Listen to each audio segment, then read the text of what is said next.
And we are live.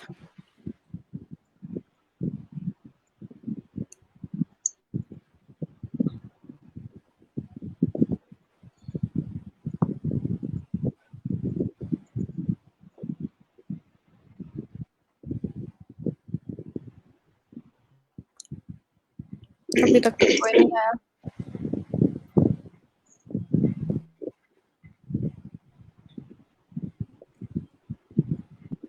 अस्सलाम वालेकुम.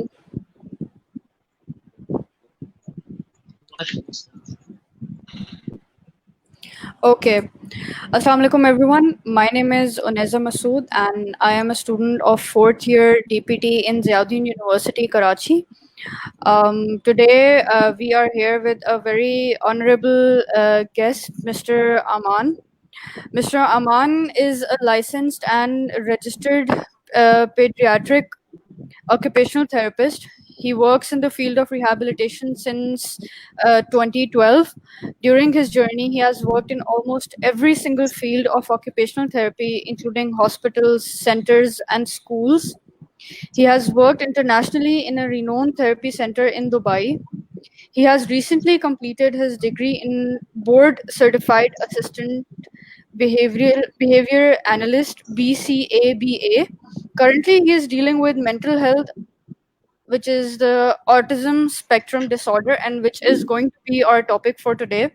Assalamu alaikum, sir. Thank you so much for joining us, and thank you so much for taking out time and coming and telling us about this very important topic that everyone out there needs to know.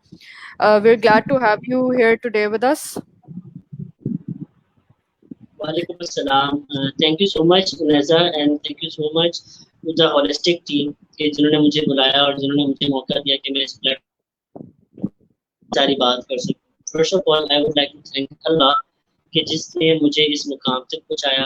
मेरे teachers, मेरे parents, my friends and my mentor Mr. Bharat भी कि जिनकी वजह से आज मैं इस मुकाम पे हूँ कि मैं आज इस इतने बड़े प्लेटफॉर्म पे आके आपको इस बात करूँ. आज हम बात करेंगे ऑटिज्म की और ऑटिज्म से रिलेटेड जितने भी क्वेरीज हैं. ऑटिज्म क्या है, ऑटिज्म की हिस्ट्री क्या है और ऑटिज्म की प्रेवलेंस और उसकी जितनी भी चीज़ें हैं वो डिस्कस करेंगे इंशाल्लाह. फिर उसके बाद हम डिस्कस करेंगे सेंसरी इंटीग्रेशन थ्योरी या sensory integration therapy and its association with autism. So let's begin with the autism. हम सबको पता है कि ऑटिज्म एक ऐसी चीज़ है जो कि डे बाय डे जिसकी प्रेवलेंस और डे बाय डे जिसकी इश्यूज बढ़ रहे हैं पूरी दुनिया में. हम अगर बात करते हैं ऑटिज्म की तो ऑटिज्म की हिस्ट्री पे अगर हम जाएं तो हिस्ट्री स्टार्ट होती है 1800 से. 1800 में एक फ्रेंच डॉक्टर नाम का एक बंदा था कि जिसको जो है वो सबसे पहले ऑटिज्म का फीचर्स इसको आप कह लें वो डायग्नोज हुए और एक थे फिजिशियन जिन्होंने उस पर more than 12 years तक काम किया. and what he found कि इतना ज़्यादा काम करने के बाद भी सिर्फ 2 वर्ड्स वो उसको सिखा सके थे, सिर्फ और सिर्फ 2 वर्ड्स. फिर उसके बाद जो चीज़ें स्टार्ट हुई तो बहुत सारी रिसर्चेस, बहुत सारी स्टडीज ऑटिज्म से रिलेटेड होती रही और जिसमें कुछ थ्योरीज ऐसी भी आई कि जिसने कहा कि जी ये है ही नहीं, किसी ने कहा कि जी ये तो मदर की बिहाफ पे होता है, किसी ने कहा कि इन्वायरमेंटल फैक्टर्स होता है. लेकिन चूंकि हम बात करते हैं एविडेंस बेस्ड प्रैक्टिस की, उसके बिहाफ पे जब हम बात करते हैं तो हम बड़ा स्ट्रॉन्ग एविडेंस बात करते हैं. तो स्टडीज और रिसर्चेस जो है वो ये कहती है कि ऑटिज्म मेनली जो है वो एक न्यूरो डेवलपमेंटल डिसऑर्डर है और जिसमें हमारे 3 मेजर चीज़ें हैं जिसमें इम्पेयरमेंट आती है. जिसमें हमारे पास सबसे पहले जो आता है वो आता है हमारा social skills. Number second is हमारा कम्युनिकेशन स्किल्स और हमारा तीसरी चीज आती है रिपीटेटिव बिहेवियर्स या स्टेरियोटिपिकल बिहेवियर.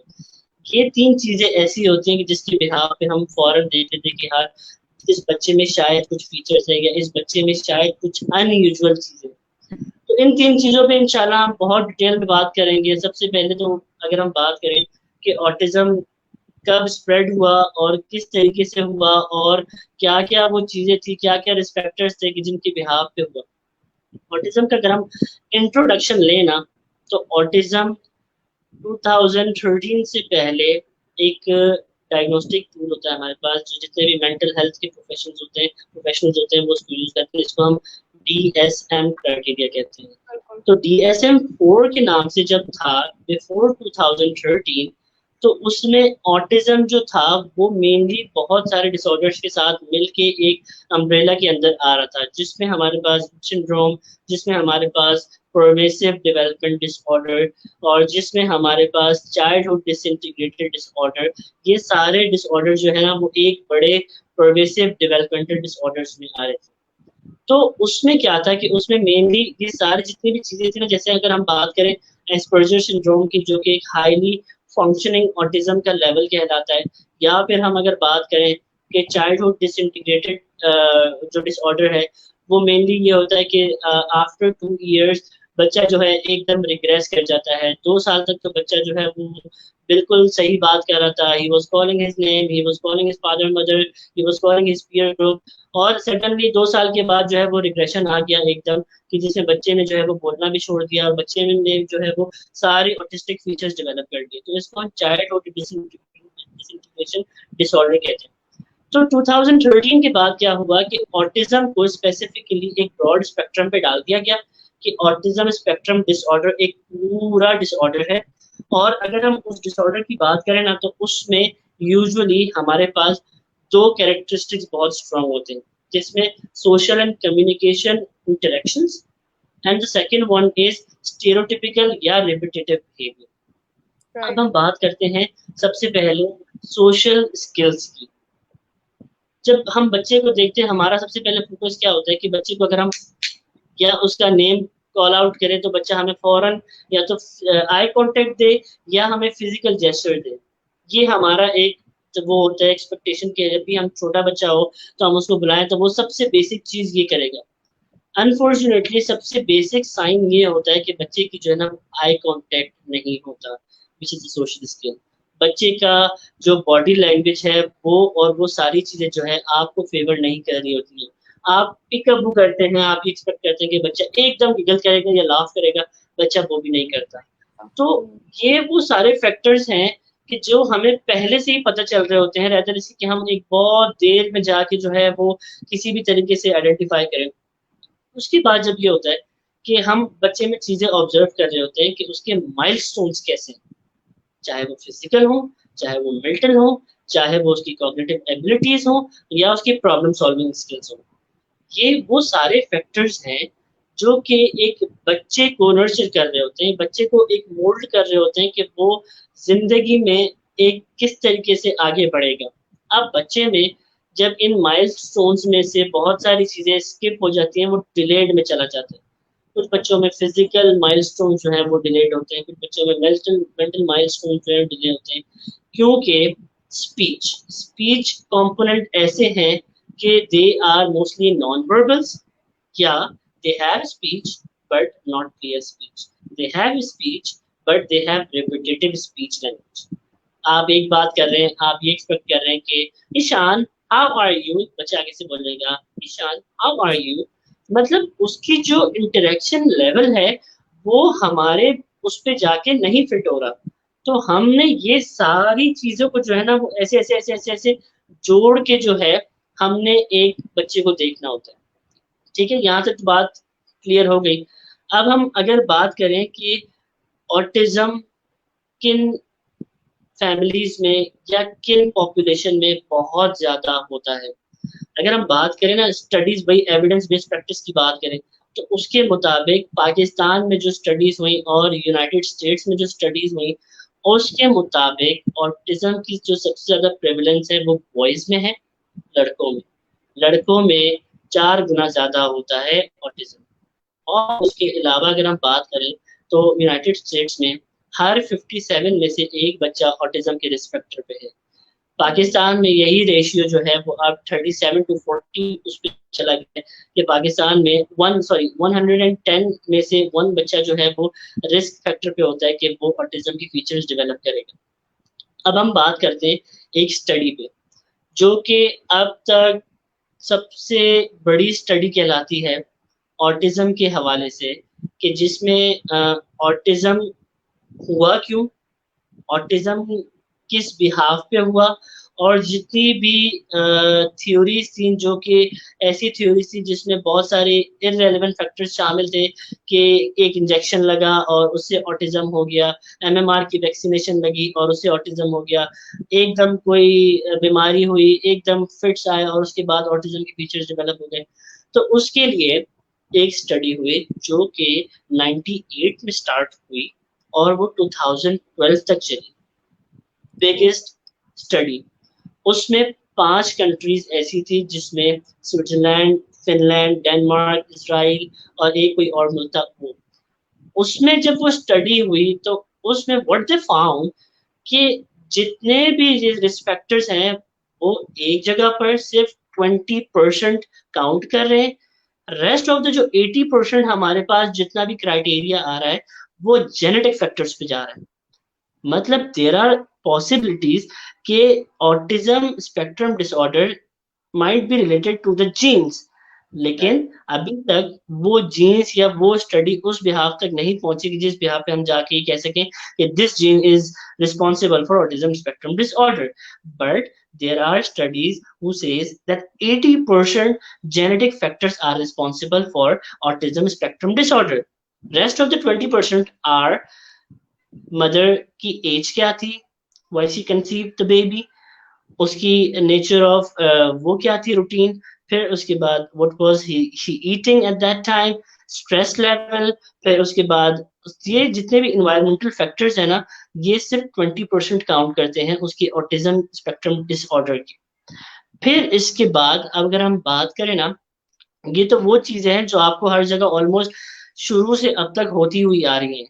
अब कुछ चीजें ऐसी हैं जो कि डिस्कस बहुत कम होती हैं, which is I personally think है कि जब से मैं इट्स बीन 4 to 5 years कि मैं ऑटिस्टिक बच्चों के साथ काम कर रहा हूँ और बहुत सारे पेरेंट्स ऐसे आते हैं कि जो हर एक नई यूनिक सिम्टम्स और चीजें लेके आ रहे होते हैं, हर एक नई हिस्ट्री लेके आ रहे होते हैं।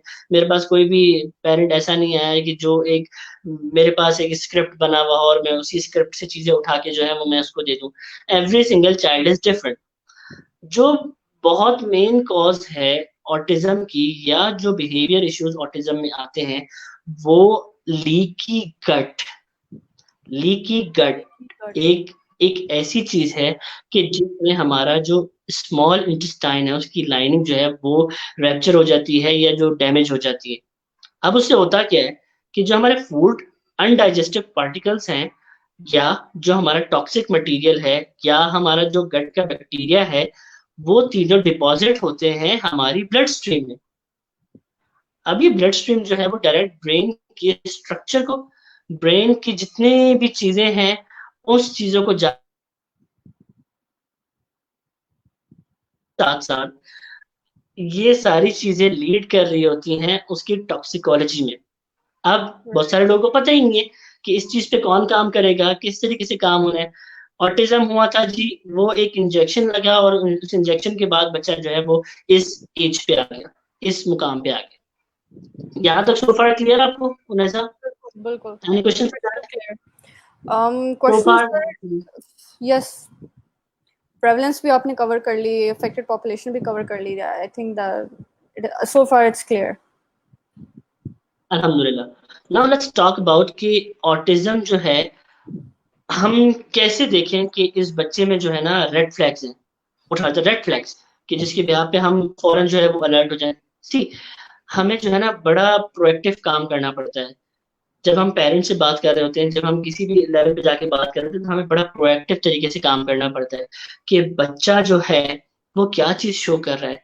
हम एक न्यूरोटिपिकल बच्चे को हमेशा कंपेयर करते हैं हमारे जो ऑटिस्टिक बच्चा है उसके साथ।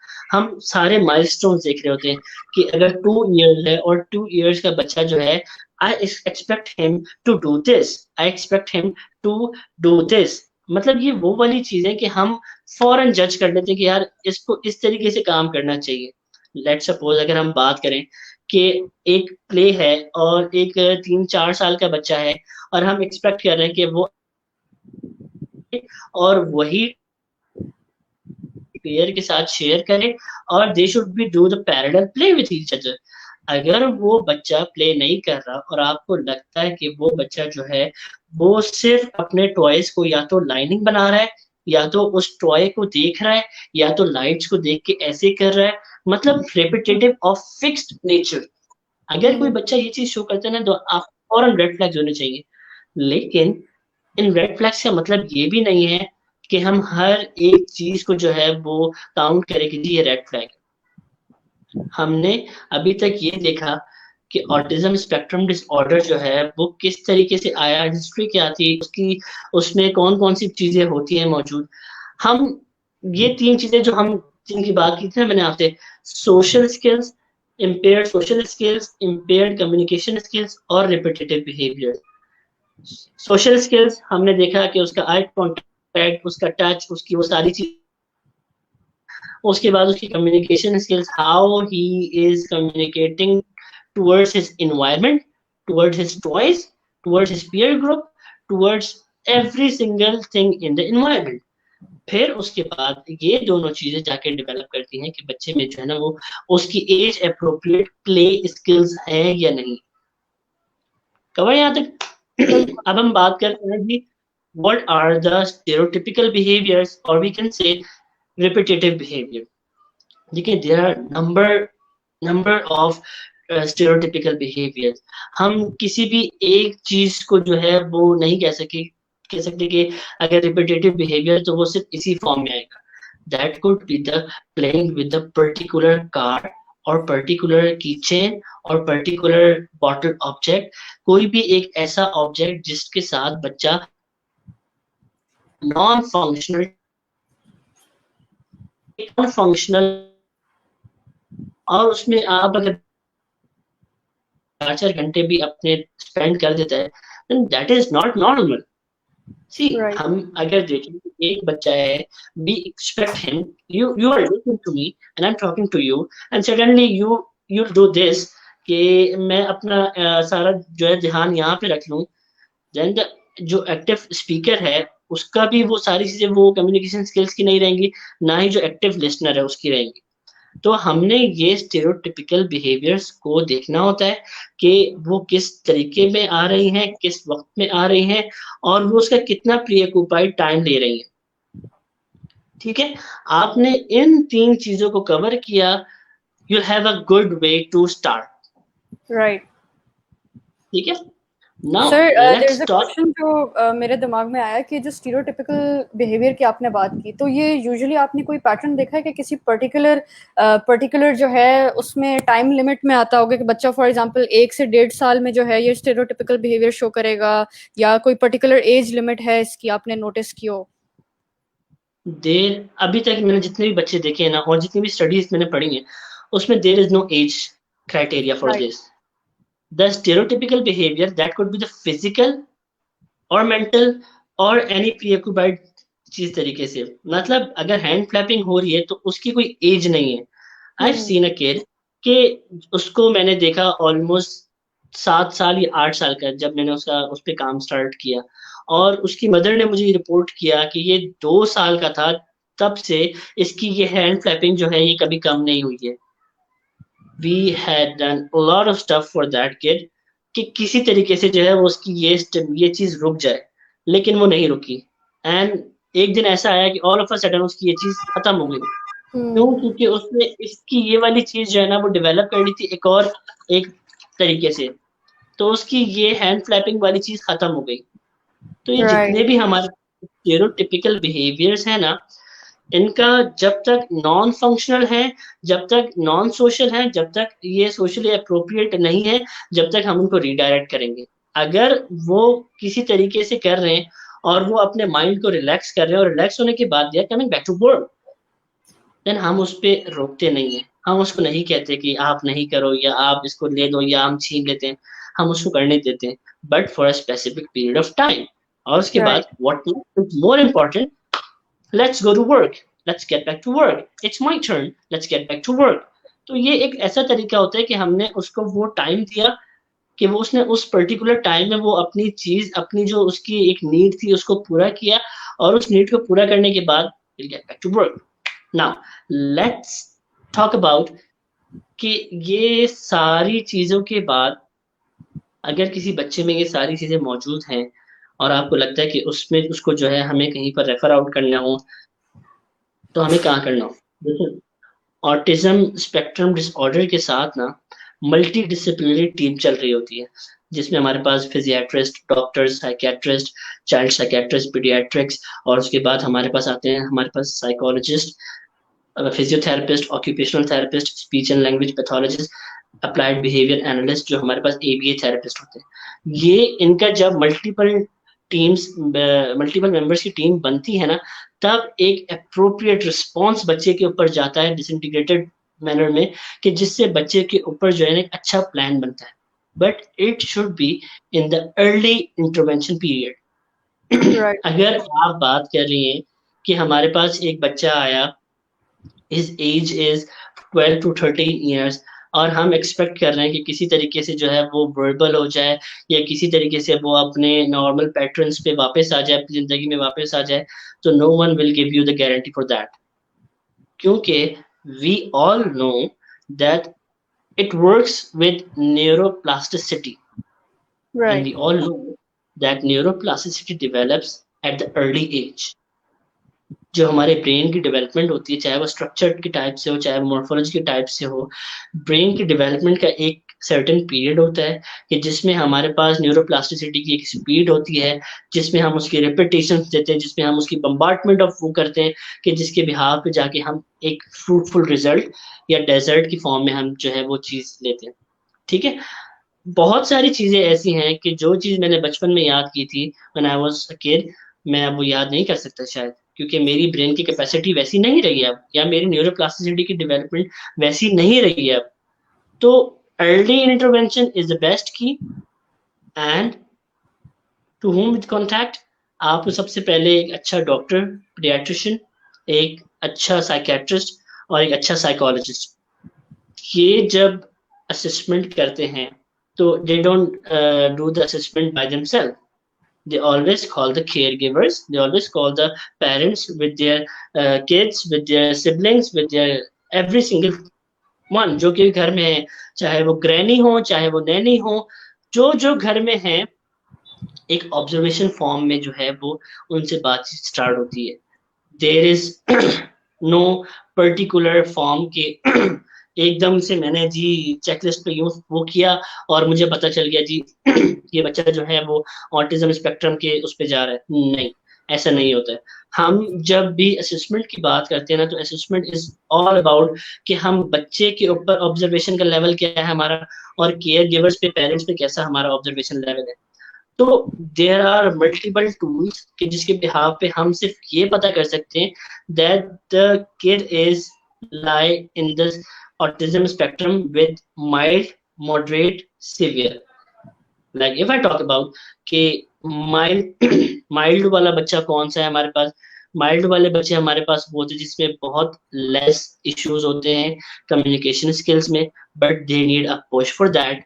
जैसे हम अगर एस्पर्जर उसकी बात करें, तो दे आर हाईली फंक्शनिंग, लेकिन उनमें डिप्रेशन आता है, उनमें रिपीटेटिव बिहेवियर्स आते हैं, तो they are in the spectrum but they have very mild issues, तो we consider them in the mild spectrum. Mild spectrum.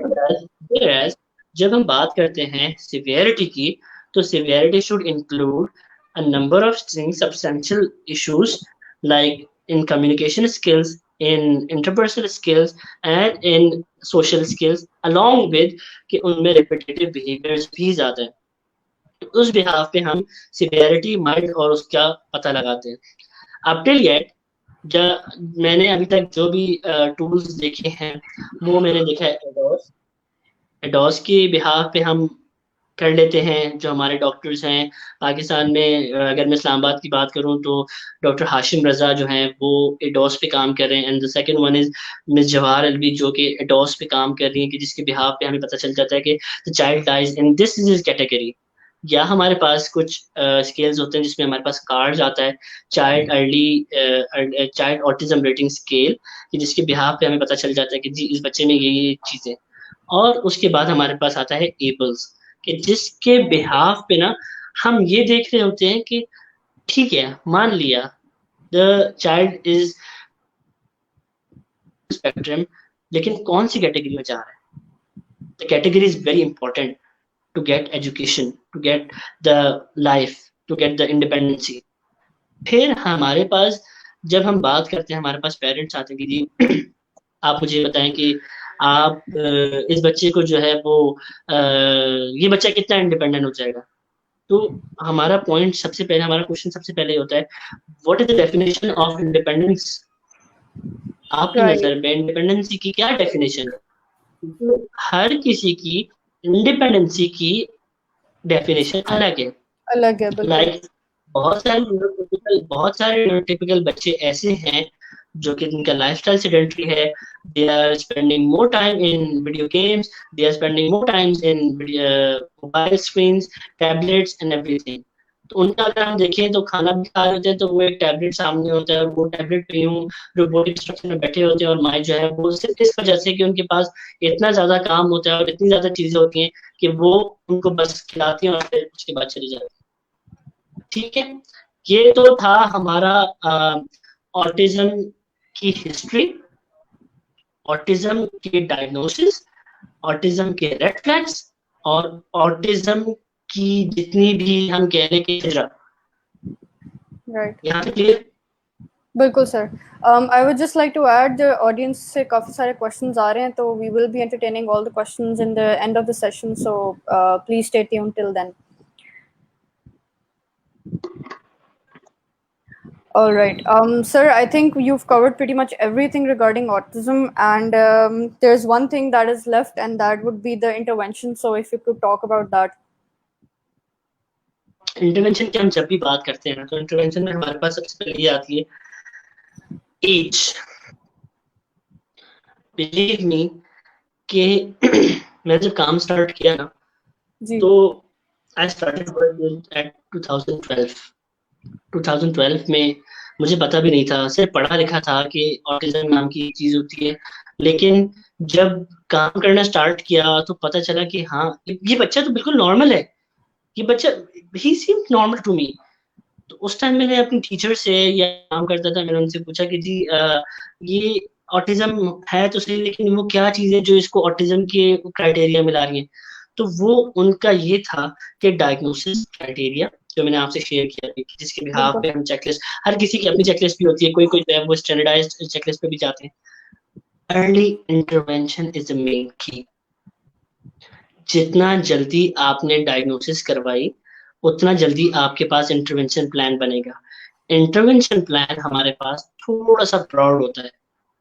Autism spectrum का ना थोड़ा सा इंटरवेंशन प्लान थोड़ा सा ब्रॉड इसलिए होता है क्योंकि उस पे 24 आवर्स में से मोर देन 20 आवर्स होते हैं वो उसके किसी न किसी रूटीन में लग रहे होते हैं।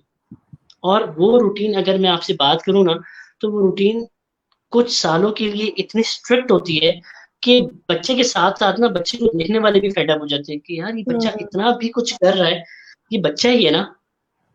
Intervention plan should be very much aggressive at the time of start of intervention.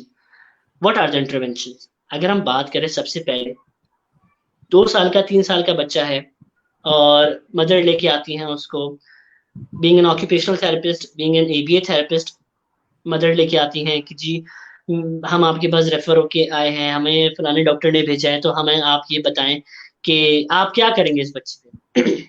हमारा गोल उस टाइम ये होता है कि आप क्या चाहती हैं बच्चे से। तो मदर कहती है हमें इसकी सेटिंग स्पैन नहीं है, इसका अटेंशन स्पैन नहीं है, इसके साथ ये रिपीटेटिव बिहेवियर्स हैं, इसकी लर्निंग का क्राइटेरिया ये है, आप किस तरीके से मैनेज करेंगे चीजें। द बेसिक चीज is you deal with the behaviour aspect, कि आपने बच्चे का बिहेवियर अगर तरीके से कवर कर लिया, then you will go to the blah blah blah blah blah blah, जितने भी आपके स्टेप्स हैं वो सारे कवर होते रहेंगे। First you need to develop setting span. First, you need to develop that you are doing something, and for doing something, you need to build a better rapport with kid. Right. ऐसा नहीं कि हम एक बच्चे के पास गए जो कि ऑलरेडी एक थोड़ी सी चीजें डिस्टर्ब एनवायरनमेंट के साथ आ रहा है, और आपने उसको जाते संगी पकड़ा और पकड़ते संगी एकदम बिठाया, चलो बच्चे पढ़ ले, आप पढ़ लेते हैं। बच्चा बोलेगा मैं तो नहीं पढ़ूंगा ऐसे, I can not study like this. जो प्री रेक्विजिट होते हैं वो बहुत इंपॉर्टेंट होते हैं। तो अगर हम बात करें तो हमारे पास बिहेवियर थेरेपी, हमारे पास स्पीच थेरेपी, हमारे पास ऑक्यूपेशनल थेरेपी, हमारे पास रिमेडियल क्लासेस, ये सारे जो है ना वो पैरेलल चल रहे होते हैं। लाइक बिहेवियर थेरेपी वाले जो हैं वो ऑक्यूपेशनल थेरेपी वालों को सपोर्ट कर रहे होते हैं with behaviour aspects and with daily routines, and they both will contribute to the speech therapist, and they will coordinate with the other remedial or school teachers or Montessori teachers। तो ये एक सारी चीजें जो है वो इंटीग्रेटेड मैनर में बना के एक फ्रूटफुल रिजल्ट आता है। So we'll start with the behavior therapy for intervention। अगर हम बात करते हैं, there are basically types of interventions depends on the कि पेरेंट्स किस तरीके से ले रहे हैं। कुछ पेरेंट्स हमारे पास आते हैं जो कहते हैं कि जी हमने जी ये दवाई दी थी एक डॉक्टर ने, और उस डॉक्टर ने कहा था कि इससे जो है ना इसकी इम्पल्सिविटी कम हो जाएगी, इससे इसकी जो है ना वो ऑब्सेशंस कम हो जाएंगे, और इससे जो है ना आप इसको पिलाएं दवाई और ये बच्चा बैठ जाएगा। हमारा क्वेश्चन उनसे क्या होता है, हमारा क्वेश्चन उनसे ये होता है कि दवाई पिला दी, दवाई पिलाने के बाद बच्चा बैठ गया, how functional was the sitting? Right. How functional was the sitting is more important for us rather इसके मैं किसी को बिठा सकता हूँ अपने पास 6 घंटे तक, मैं उसको टैबलेट दे दूँ, मैं उसको मोबाइल दे दूँ, he can sit with me for like 4 hours or 5 hours। How functional was the sitting is more important to us। हम जब बात करते हैं ना कि बच्चे का सिटिंग हमने डेवलप किया था, how functional was that sitting criteria for us.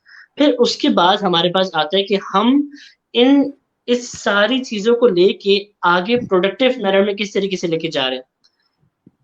Behaviour therapy start हो गई, he is working with the behavior aspects, and the occupational therapist is working with the fine motor skills, his gross motor skills, his sensorial needs।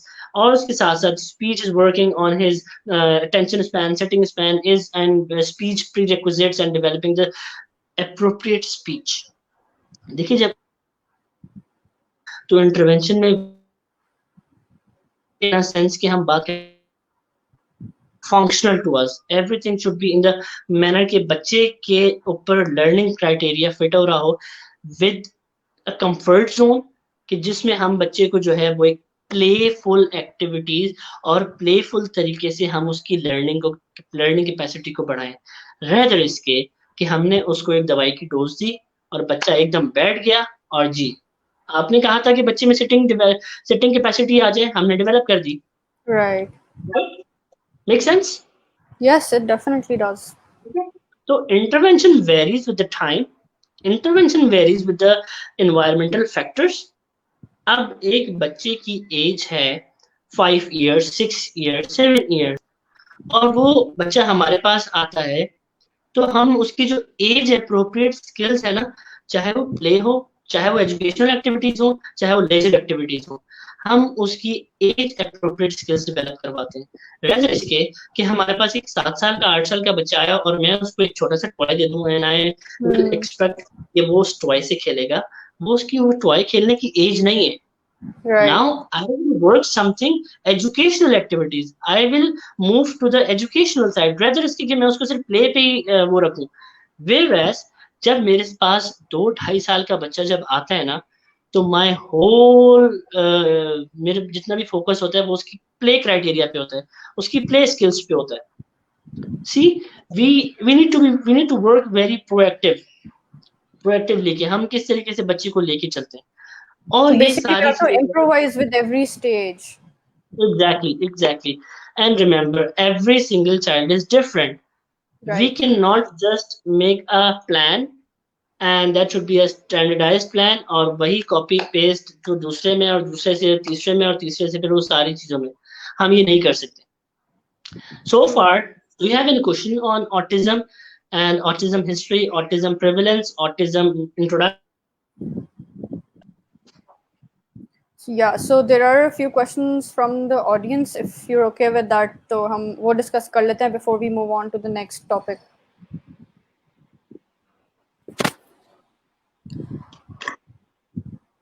Um, So we have a very important question. ये दिमाग में मेरे भी आया था कि why is autism 4 times more in boys than girls, more prevalent in boys than girls? सी हम अभी तक ऑटिज्म की ना एग्जैक्ट कॉज पे नहीं पहुंच सके. We have no authenticity how does it happens. Similarly जब हम जीन्स की बात करते हैं ना, देयर आर सम फैक्टर्स कि जो जीन्स जेनेटिक फैक्टर्स थे that could be highly genetic in boys. That could be one of the factor. But we don't have a evidence based कि जी मैं आपसे बोलूं कि जी एक स्टडी हुई है और स्टडी के मुताबिक जो है सिर्फ लड़कों में होता है. We don't know any particular answer for that. Okay. So someone asked, can you please tell how to overcome anger of autistic child? Depends on the needs of the person. उसकी needs क्या है? See, anger is a broad word. हमें भी anger का एक criteria आता है कि हम भी कभी कभार बर्स्ट आउट हो जाते हैं. वी नीड टू अंडरस्टैंड जो उसका एंगर है उसका ड्यूरेशन क्या है. Is it a meltdown or is it it's not a meltdown. अगर वो मेल्ट डाउन है तो उसको किस बिहाफ पे है. What were the factors. What he was demanding eight that time is very important. Rather इसके देखिए मुझे गुस्सा नहीं आएगा जब तक मेरे साथ कुछ होगा नहीं या तो मेरी नीड्स पूरी नहीं हो रही होंगी. सी a person is non-verbal plus he or she cannot express his feeling towards you. He cannot express 100%. जब भी हम बात करते हैं ना एग्रेशन की, एग्रेशन किसी को ऐसे नहीं आता है. और एग्रेशन के पीछे आगे साइड्स पे ना सब जगह पर उसका वो एक फैक्टर होता है कि ये आया क्यों. being a behavior analyst जब हम बात करते हैं ना we go for the antecedent कि गुस्सा आया क्यों. गुस्सा इसलिए आया कि जी एकदम खेल रहा था अपनी कार से और कार जो है वो छिन गई. because of the fixed nature because of the fixed nature towards that car he got upset. He threw the tantrum, he threw the meltdown. हमें प्रोएक्टिव इसलिए होना पड़ता है कि हमें पता होना चाहिए टेंट्रम और ये आ रहे हैं उसकी नेचर, उसकी फ्रीक्वेंसी और उसका ड्यूरेशन कितना है. और what were we thinking and what were we doing at that time कि हमने उसको मैनेज कैसे किया, हमने टैकल कैसे किया. अगर बच्चा चीख रहा है, बच्चा अपना एंगर शो कर रहा है, तो क्या हम उस बच्चे से ज्यादा एंगर शो कर रहे हैं उसको. क्या हम उसको इग्नोर कर रहे हैं या हम उसको उसकी डिमांड को फौरन पूरा कर रहे हैं. That is more important. Okay, that pretty much explains it. Okay, so there's another question. Is stereotypical behavior linked with sensory issues? Yes, most of the time. See, हम जब बात करते हैं ना रिपीटेटिव बिहेवियर की या स्टेरियोटिपिकल बिहेवियर्स की, so they usually do in their leisure time, in their free time. और वी कैन से दैट कि जब भी वो कोई भी टास्क कर रहे होते हैं ना तो suddenly they got lost in their own world and they put their hands like this which is a hand clapping. और वो अपनी एक पर्टिकुलर नीड पूरी करके then go back to their work. मैंने जब बात की थी ना कि स्टेरियोटिपिकल बिहेवियर्स या रिपीटेटिव बिहेवियर्स हमें बॉदर तब करते हैं जब वो नॉन फंक्शनल हो, जब वो प्री ऑक्यूपाइड हो, जब वो इतने हद तक प्री ऑक्यूपाइड हो जाए कि वो एक नॉर्मल रूटीन से और नॉर्मल वर्ल्ड से हट के एक दूसरे वर्ल्ड में चले जाए. तब तक वो हमारे लिए प्रॉब्लमेटिक है, तब तक वो हमें बॉदर करते हैं. लेट सपोज अगर हम बात करेंगे बहुत सारे बच्चे जो है ना वो मेरा सेंसरी का टॉपिक आगे इंशाल्लाह मैं कवर करूंगा उस पर, लेकिन थोड़ा सा मैं बता रहा हूँ उसमें कि हमारे पास बहुत सारे बच्चे ऐसे होते हैं जो कि स्टिम करते हैं. बहुत सारे बच्चे ऐसे होते हैं जो सिर्फ चीजों को जो ना वो ऐसे करते हैं और एक साउंड आता है या वो अपने कान या अपनी जगह को ऐसे पिंच करते हैं और वो थोड़ी देर के लिए करते हैं. they got stimulation from that, they got pleasure from that activity and they get relaxed. तो जब तक वो नॉन फंक्शनल नहीं होते और वो जब तक वो नहीं कर रहे होते हम उनको रीडायरेक्ट कर देते हैं और वो थोड़ी देर करते हैं और फिर दोबारा वर्क पे आ जाते हैं. Now it's my turn, now let's get back to work. तो इस तरीके से हम काम करते हैं. Okay, there's another question. What is the difference between stereotypes and non-productive behavior? सी, जब हम बात करते हैं ना स्टीरियोटिपिकल बिहेवियर्स की या नो प्रोडक्टिव बिहेवियर्स की, हम देख रहे होते हैं कि बच्चा किस टाइम पर वो एक्टिविटी वो बिहेवियर शो कर रहा है।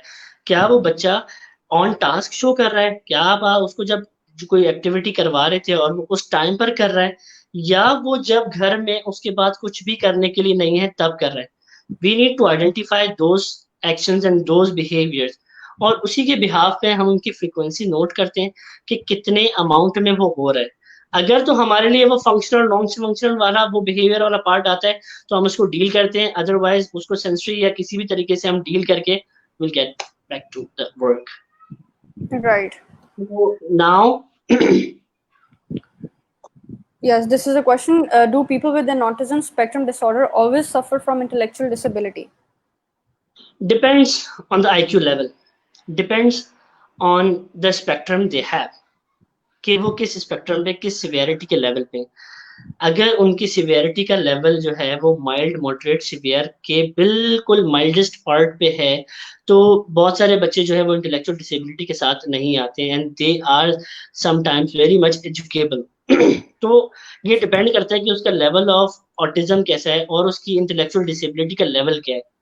तो ये जब हम बात करते हैं ना मल्टी डिसिप्लिनरी टीम की, तो उसमें हम सब मिलके काम कर रहे होते हैं। हमारे पास कोई बच्चा आता है ना, तो उसका आईक्यू लेवल आता है, हम फौरन जो है आईक्यू लेवल पे कौन काम करेगा, अच्छा जी ठीक है आप जरा मुझे इसका ये बताएंगे कि इसका आईक्यू लेवल कितना है, so I can work with that, so I can go for the further plan.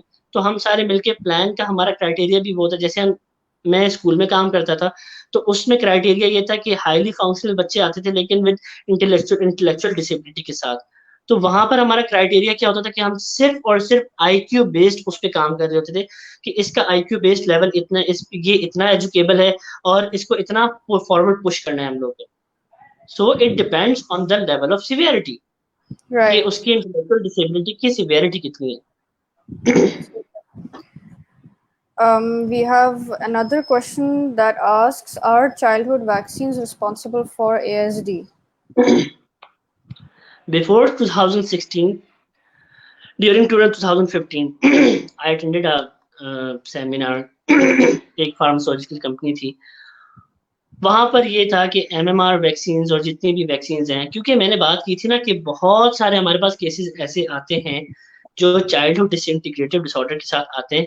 बच्चा बिल्कुल ठीक था, 2 साल की उम्र में ये वाली वैक्सीनेशन लगी and he developed regression and he developed this.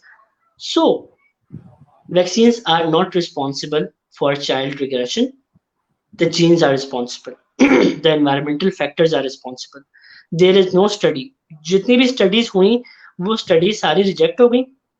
There is no association between the any of the vaccines which has developed a spectrum. Right. Okay. So the last question that we'll be entertaining is, what can parents do to help their child with ASD? Early intervention. If you think that your child has showing this any red flags to you, you need to work very proactive, but you need to very strong. It's a collaborative approach जिसमें सिर्फ माँ काम नहीं करती, जिसमें सिर्फ अकेला बाप काम नहीं करता, जिसमें माँ बाप बहन भाई और जितने भी लोग हैं, फिर उसके बाद डॉक्टर्स की टीम, फिर उसके बाद हमारे पास जितना भी मेडिकल स्टाफ है वो, फिर उसके बाद हमारे पास जितने भी हमारा मल्टी डिसिप्लिनरी हमारी रिहैब की टीम है, वो सब मिलके काम करती है तो बच्चे पे इफेक्ट आता है। ठीक है, the best parents can do to make a schedule. Scheduling is very important for autistic child, कि आप उसकी scheduling कैसे कर रहे हैं, आपने उसकी रूटीन कैसे बनाई हुई है। सी, हम जब बात करते हैं ना रूटीन की, तो हमने बच्चे का जो है ना वो एक फिक्स्ड स्केड्यूल बनाया हुआ होता है कि वो इतने टाइम पे ये करेगा, सुबह उठेगा, उसका ब्रेकफास्ट, उसका ये वाली चीजें, वो सारी चीजें करके सुबह से शाम तक की बेड टाइम इज दिस। हमारा भी प्रोडक्ट ऐसा ही हुआ कि हमारे पेरेंट्स ने बड़ा फिक्स्ड वो रखा हुआ था हमारे लिए एक स्केड्यूल। तो उस स्केड्यूल से क्या हुआ कि हमारे अंदर एक लेवल ऑफ यूनिफॉर्मिटी डेवलप हो गई कि हमें Right. पता होता था कि हमने ये सारी चीजें करनी है। बट आफ्टर सम टाइम यही सारी जितनी भी चीजें हैं वो साइड पे हो जाती है। और हम ये एक्सपेक्ट करते हैं, हमारे माँ बाप ने भी हमसे ये एक्सपेक्ट किया कि now this is the time, how can he wear his own clothes, is he able to put on his shirt, is he able to take off his shirt, is he able to lace his shoes।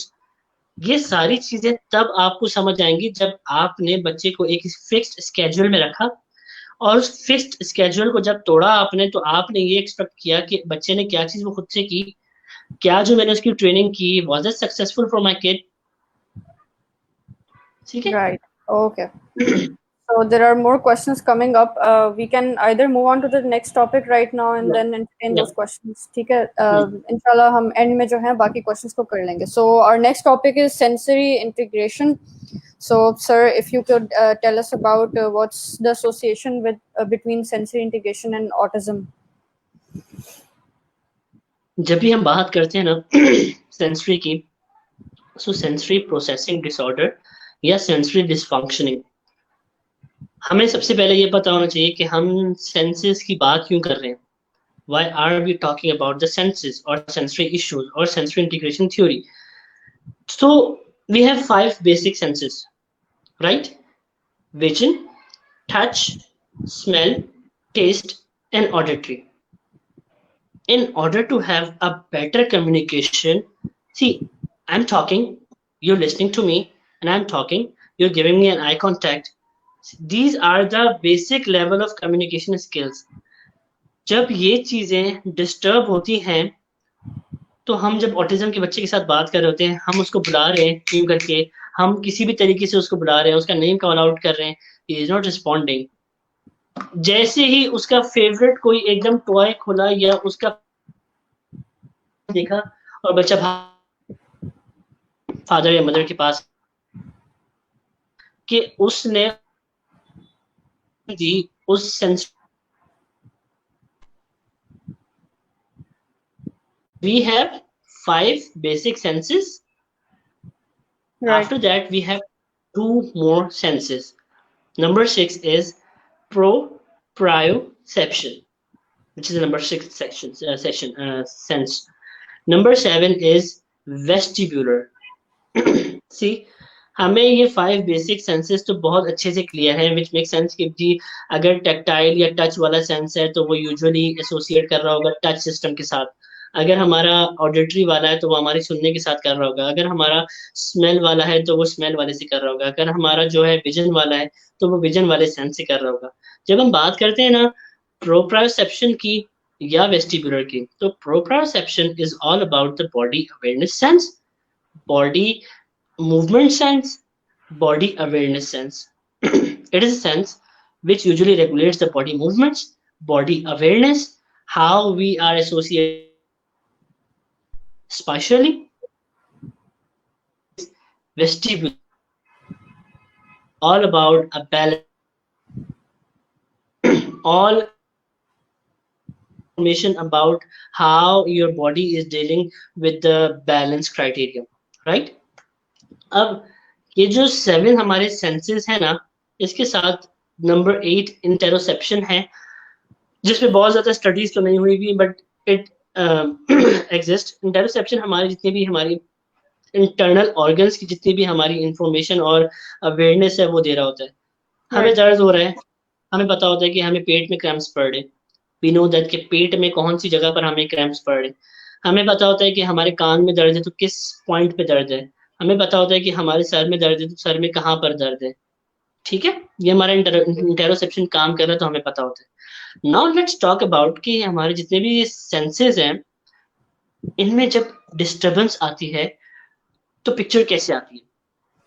अब मुझे एक बात बताएं, extreme weather की गर्मी और उसके बाद आपका पैल्पिटेशन स्टार्ट हो जाना, और आपका रिस्पॉन्स क्या होगा? गर्मी जब लगती है तो first thing we try to do is कि हम किसी ऐसी जगह जाएं जहाँ पे गर्मी ना हो। That is our first response. The first response हमारा ये होता है कि फैन ऑन कर लिया, एसी ऑन कर लिया, या लेयरिंग, कपड़ों की लेयरिंग थोड़ी सी कम कर ली, बटन्स खोल लिए, ऐसे कर लिया वैसे कर लिया। ये हमारा एक कह ले कि हमारा सेंस मैकेनिज्म है, हमारा बॉडी का थर्मोस्टेट लेवल है कि वो सही तरीके से रेगुलेट हो रहा है, कि हमें गर्मी लगी, हमें पता चल गया, हमने फौरन जो है ना वो लेयरिंग कम कर ली, बटन्स खोल लिए।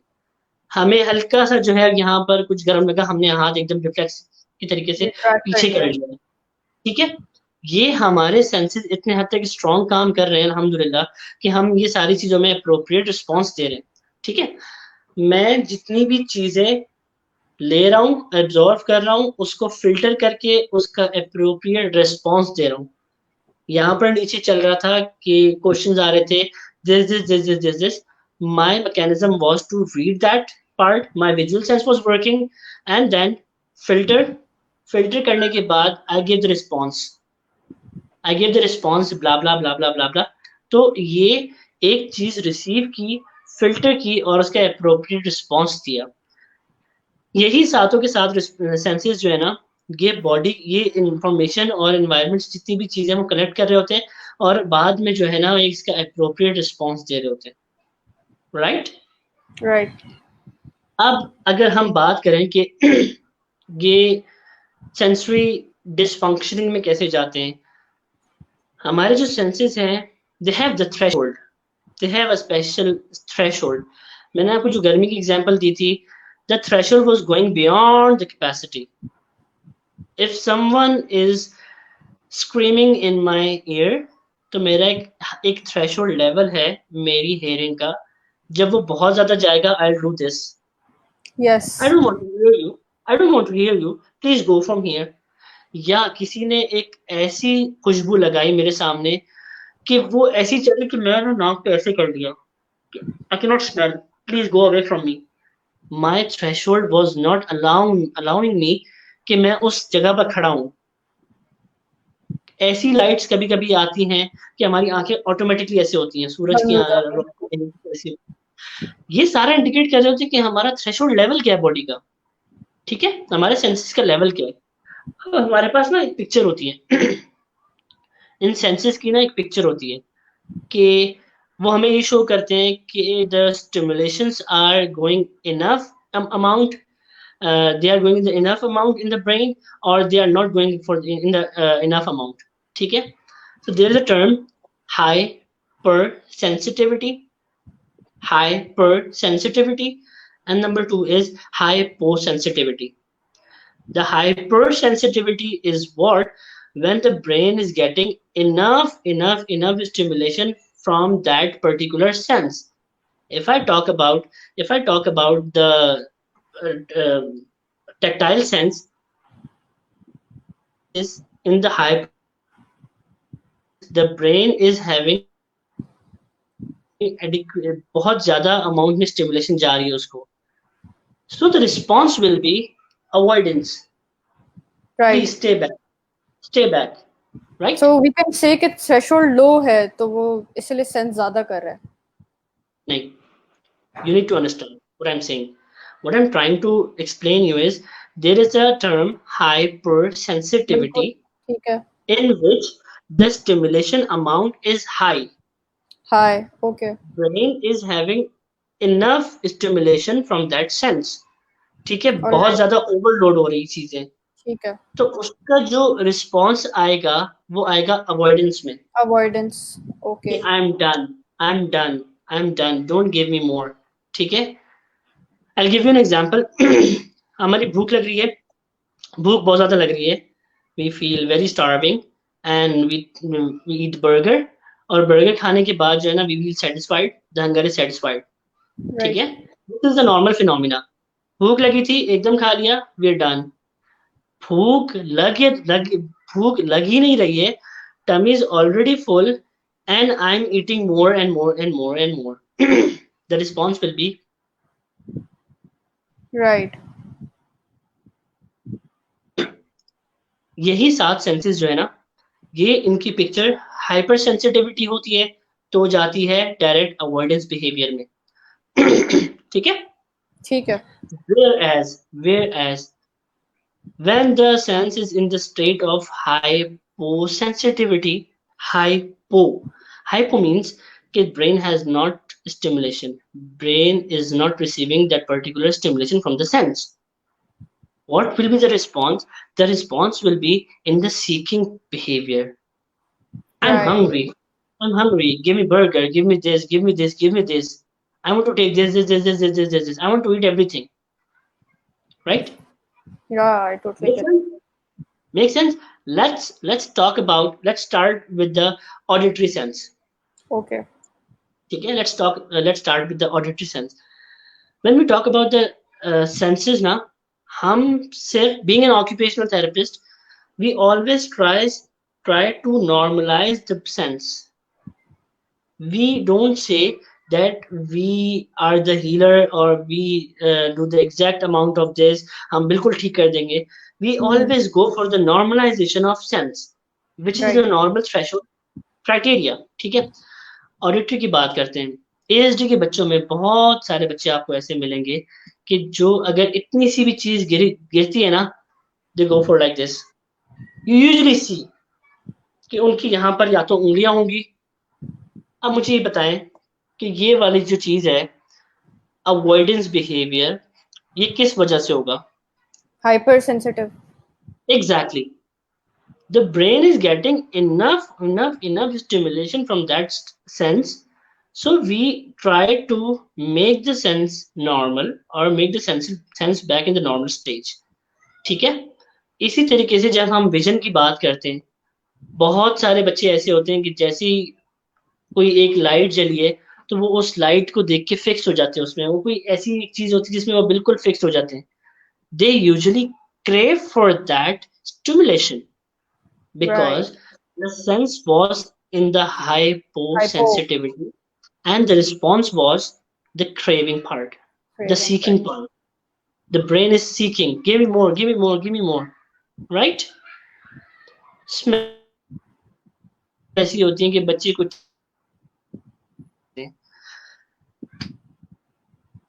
जो ज्यादा काम करते हैं वो है प्रोप्रायोसेप्शन. जो हमारा प्रोप्रायोसेप्शन सेंस है ना, it is responsible for more than 80% daily living task. More than 80% daily living task. अब Right. उनमें सुबह जब स्टार्ट हुआ है, बच्चे ने पेस्ट करने के लिए ब्रश को कैसे पकड़ा?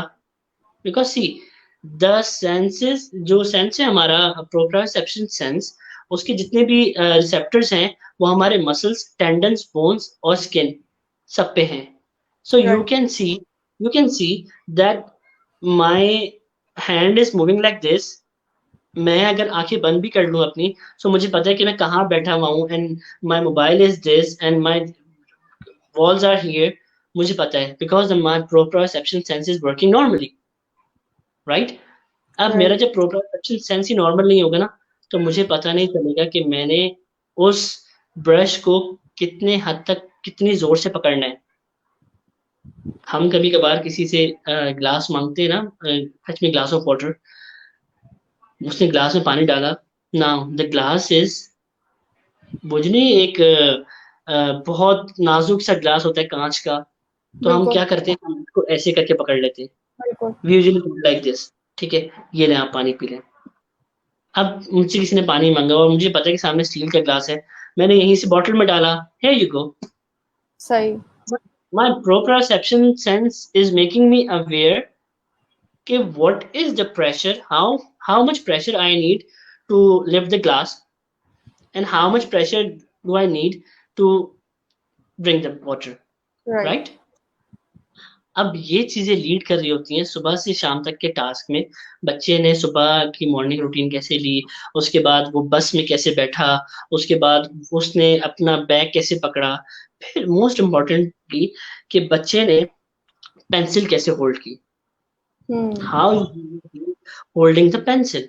अब बच्चे को आपने पेंसिल पकड़ाई, बच्चे ने पेंसिल को यूं कर दिया, बच्चा पेंसिल पकड़ ही नहीं पा रहा, वो प्रेशर दे ही नहीं पा रहा ना. बिल्कुल. पेरेंट्स को लगता है कि बच्चे में किसी न किसी तरीके से कुछ कमजोरी है. he might be deficient to some vitamins or some folic acids की किसी भी चीज की कमी हो सकती है. डॉक्टर्स ने वो मल्टीविटामिन्स भी लगा दी, सारी चीजें हो गई, but still not getting the results. We need to work on the senses. We need to work with the proprioception sense. Right? ठीक. बिल्कुल. हम being an occupational therapist, हम senses पे काम करते हैं, senses को normalize करने की कोशिश करते हैं. Now the last one is vestibular. Vestibular is all about the balance sense. तो बैलेंस सेंस जो है हमारा, वो वेस्टिबुलर, जब वो हाइपर सेंसिटिविटी या हाइपो सेंसिटिविटी शो कर रहा होता है तो उसमें बच्चे का बैलेंस बहुत ज्यादा डिस्टर्ब होता है. I have seen the kids जो कि इतने हद तक ग्रेविटेशनल इनसिक्योर हो जाते हैं कि वो स्टेयर्स नहीं उतर सकते. ये मैं आपको बात बता रहा हूँ, 8 साल 10 साल के बच्चे विद ठीक. AS with ASD. ठीक है, तो उसमें उसमें we need to work on that particular vestibular sense to normalize and to make him back to the normal. Make sense? Yes, definitely.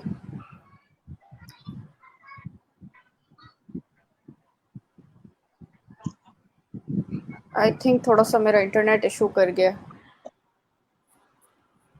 Let me fix that. Yes, I think we should move on. Hear you.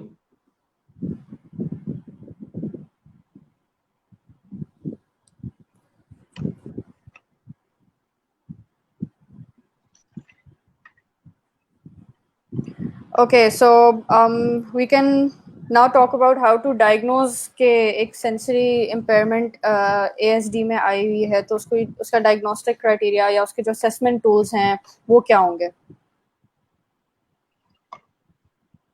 हम जब भी बात करते हैं ना sensory dysfunctioning की, तो we need to refer out एक अच्छा ऑक्यूपेशनल थेरेपिस्ट जिसका वर्किंग एक्सपीरियंस हो सेंसरी रिलेटेड इश्यूज के साथ, ऑटिज्म के बच्चों के साथ और सेरेब्रल पॉल्सी के बच्चों के साथ उसका एक एक्सपीरियंस हो. क्योंकि इसी हम जब भी अपना बैचलर्स कंप्लीट करते हैं ऑक्यूपेशनल थेरेपी में, तो हमें ये सारी असेसमेंट्स, ये सारे क्राइटेरिया सिखाए जाते हैं. But what more important is when we go to the professional life and when we see कि बच्चे किस टाइप के साथ आ रहे हैं, किस चीजों के साथ आ रहे हैं.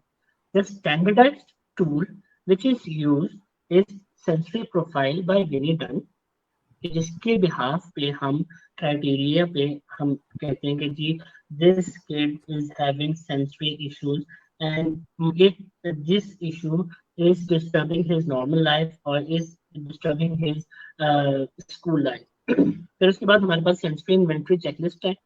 बहुत लाइक हर इदारे ने ना अपनी अपनी लिस्ट भी बनाई ठीक. कि जिसमें वो कवर कर इश्यूज हैं, किस किस चीजों में जाके इफेक्ट कर रहे हैं.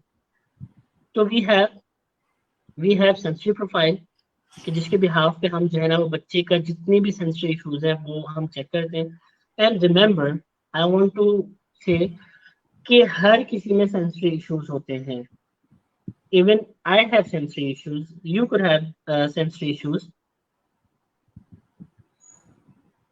तो what sort of issues are you exactly talking about? मतलब जैसे हम normal category के लोग हैं अगर, तो हमें किस टाइप के sensory issues आ सकते हैं?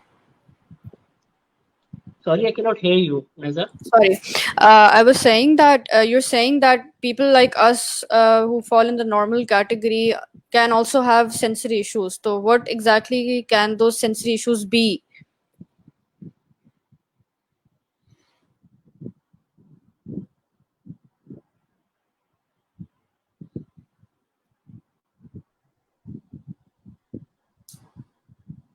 Hello, आवाज आ रही है? Can you hear me? Yes, yes, I can hear you now. I think वो बीच में से थोड़ा सा इंटरनेट डिस्टॉर्ट हो गया था मेरा. Okay, no, it's okay. हम जब सेंसरी इश्यूज की बात करते हैं ना, हमने देखा कि कभी कभार कोई कुकर की आवाज, जो हमारी जो प्रेशर कुकर की आवाज है, वो कभी कभार इतनी ज्यादा हो जाती है कि हमें कान पे हाथ रखना पड़ता है. या कभी कभार ट्रैक्टर की आवाज. हर वो चीज जो नॉर्मल थ्रेशोल्ड से आगे चली जाए या बढ़ जाए, तो वो हमारे लिए सेंसरी उसमें चली जाती है इश्यूज के साथ. ठीक. Okay, so moving on. अगर कोई सेंसरी इम्पेयरमेंट है तो first of all how will it affect the individual? अगर कोई सेंसरी इशू है तो how it will affect the individual and what is going to be the treatment? See, the treatment will be sensory integration therapy, which is going to normalize all senses, and Occupational therapy, occupational therapists will work on the sensory issues along with every single person who is dealing with the kid. Correct. Okay. ठीक है? So correct form, correct intervention, correct observation is the main key. How you diagnose is very important. How you observe is very important. And how you differentiate that particular issue with neurotypical kid is very important. Okay. So I think that pretty much covers up sensory integration on the whole. We have a few questions from the audience. We can entertain those now. Um, okay, there was a very interesting question. Just let me scroll. Yes. How can we redirect a child when he is spinning and side gazing at the same time? See, जब हम बात करते हैं ना spinning की, तो हमें सबसे पहले ये देखना है कि उस टाइम पर उसका एक्टिविटी लेवल क्या है. Is he engaged with some activity? Is he not engaged with any activity? वो उस टाइम पे बहुत लेजर एक्टिविटी में है, उसके पास टाइम है और वो बिल्कुल गेज कर रहा है अपनी चीजों के. उसके पास कितना टाइम है? And what are the expectations for us to redirect? See, हम जब भी रीडायरेक्ट करते हैं ना, तो हमारे पास जो उसका ऑल्टरनेट है वो बड़ा स्ट्रांग होना चाहिए. हम ऐसा नहीं कर सकते कि हम उस चीज को नो कह के एकदम छीन लें और उसके बाद हमारे पास जो उसका ऑल्टरनेट है उसकी मोटिवेशनल वैल्यू ही नहीं है. ठीक. ठीक है? So Okay. while redirecting a child, we should have give him a better alternate to him, which is socially appropriate and it has a functional value. All right. So the next question is, what is the difference in the brain of children with and without autism? See, if we talk about the structure of the brain, we don't have the clear picture for that.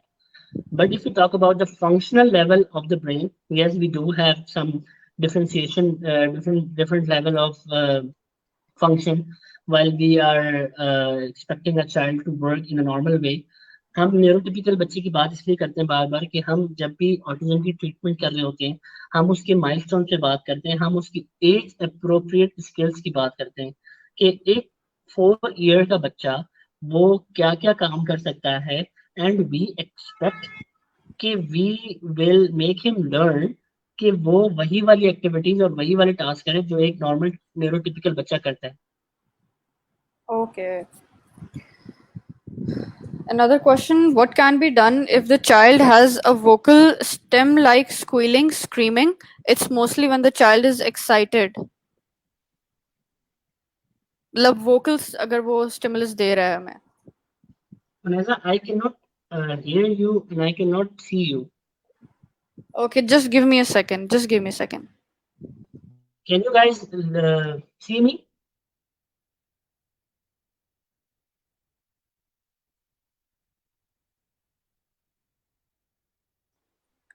Hello? Hello, can you see me? Yes, I can see you and hear you properly. I think ये मेरे internet का ही थोड़ा issue था. Am I It's okay, audible now? it's okay, we'll talk like this. Okay. Can Am you I repeat the audible? question, Can please? you hear me? Yes, I can hear you now. Okay, perfect. So, what can be done if the child has a vocal stem like squealing or screaming? ये question है. ठीक है. We need to know कि उसकी frequency क्या है, how frequently he is doing that activity. See, हमारे पास कुछ चीजें ऐसी होती हैं कि जिसके ऊपर हम बहुत ज्यादा 100% काम भी कर सकते हैं, but we will wait for the right time to do the intervention. ठीक. अब एक चीज एक्साइटमेंट में बच्चे ने एक टीवी में एक शो देखा जिसको देख के बच्चा अपने आप को बहुत ज्यादा एक्साइटेड होके ऐसी ऐसी करता है या बच्चा कुछ चीखे मारता है, ऐसी चीजें करता है. हम उस टाइम पर बच्चे की वो एक्साइटमेंट का लेवल तो नहीं छीन सकते, बिल्कुल. Right? What we can do is we can give a physical gentle touch. Okay? सही सही सही. I got it. A slow physical touch just to make him like this so that the child can redirect to a different task. Hey, how are you? And see the level of concentration he is giving you back, Okay. right? Yes, I totally got that.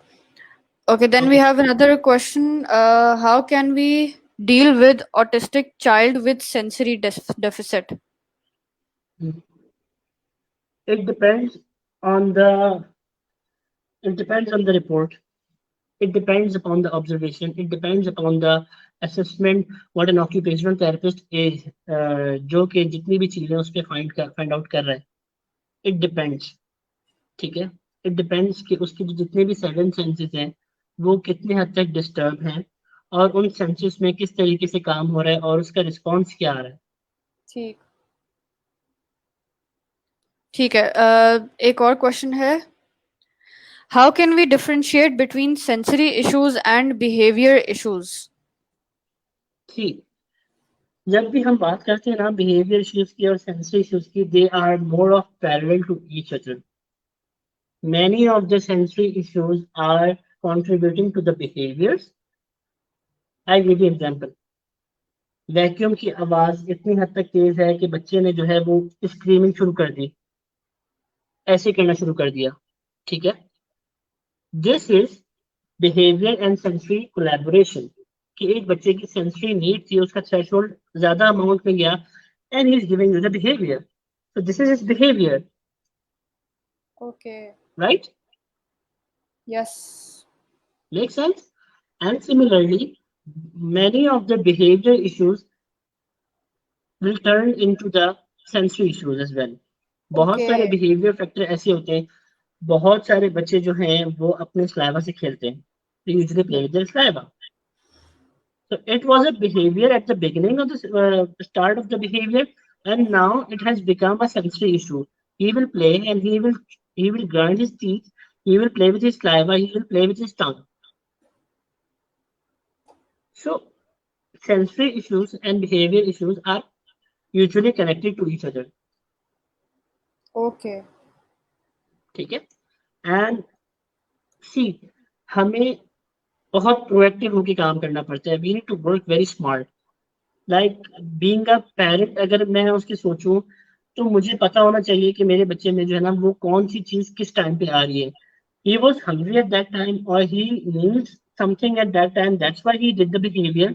और he was struggling with something and then he showed that behavior.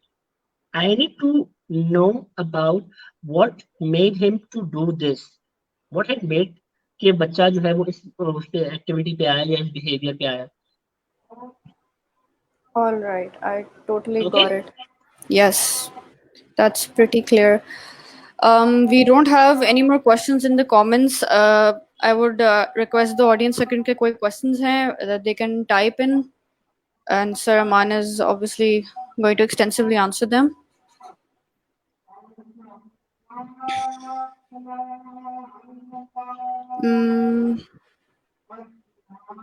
I don't think there are any more questions. Okay, I think we should. Okay, we can just finish our session. Yeah, sure. And Definitely. if someone has any questions or something like that, they can connect to you guys and they can connect to me as well. I'm here to help everyone. Whoever is having issues in behavior aspect or in sensory aspect, I'm here. I can give them the answer, inshallah. That's perfect. Okay. Thank you so much, sir. I would like to appreciate your time. You gave us pretty good information. हमें जो है मुझे at least इतना अच्छा सही से proper जो है समझ आ गया about all this, and it was very interesting and very informative. Thank you so much for your time. It was great talking to you, great listening to you. बहुत आपने extensively हमें explain किया.